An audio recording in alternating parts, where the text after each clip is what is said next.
이게 어떻게 해야 잘 자는 건지 정확히 모르거든요. 어떻게 하면 잘 자는 건가요?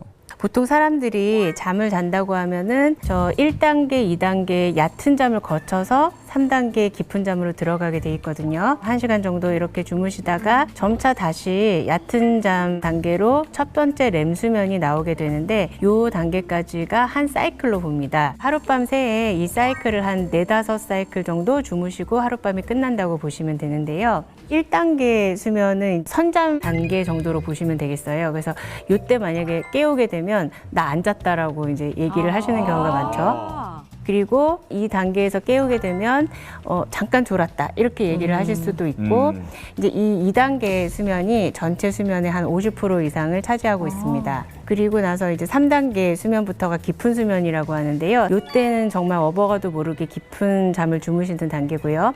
이때 깨우게 되면은 제정신을 차리고 여기 어딘지 대답을 하는데 조금 오래 걸릴 수가 있죠.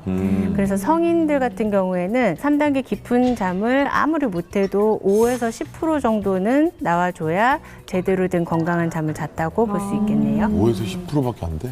근데 렘 수면이라고 말씀하셨잖아요. 그 저도 렘 수면 여기저기서 많이 들어보긴 했는데 정확히 어떤 상태가 렘 수면인 거예요? 많은 분들이 렘 수면을 얘기할 때 굉장히 꿀잠을 잤을 때 렘 수면이라고 표현하는 것 같은데 네. 그렇게 생각하시나요? 네, 그런 줄 알아요. 정확한 네. 의미는 모르죠. 네, 근데 사실은 렘 수면은 이제 잠에 들고 나서 1, 2, 3단계 점점 깊어지는 수면을 거치고 나서 약 90분 정도 후에 이제 나오는 수면인데 오히려 뇌는 깨어있는 상태, 몸은 아직 자고 있지만 뇌는 깨어있는 상태로 굉장히 얕은 잠에 해당하는 수면입니다. 그래서 이때의 꿈은 굉장히 뭐 황당한 꿈을 꾸거나 뭔가 이렇게 현실에서 일어나기 어려운 어떤 꿈을 꾸게 되는 경우가 많고요.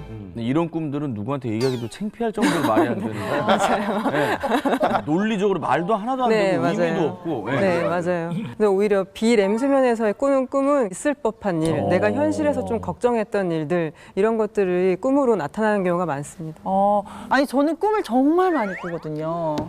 근데 듣고 보니까 그 꿈꾸는 게 사실 안 좋은 거 아니에요? 뇌가 계속 운동을 한다는 거니까. 좋다, 나쁘다 뭐 이렇게 얘기하기는 어렵고요. 근데 다만 악몽이어서 네. 자꾸 잠을 방해하고 중간에 깨게 되고 그러면 수면의 질이 안 좋아지겠죠. 이럴 경우에는 악몽 장애로 진단을 하고 따로 치료를 하기도 합니다.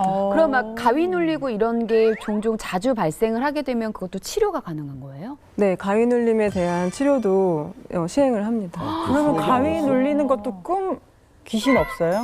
꿈이에요? 그 선생님은 여기는 무당이 아니고 무속인이 아니에요. 닥터 전문가. 본 적 없어요? 이렇게 자다가. 나는 귀신 본 적은 없는데 나보고 귀신 같다고 하는 사람도 아, 화장 안 했을 때 예. 남편도 그래. 남편이 귀신 같다고. 귀신 같다고 어. 그런 적은 있어.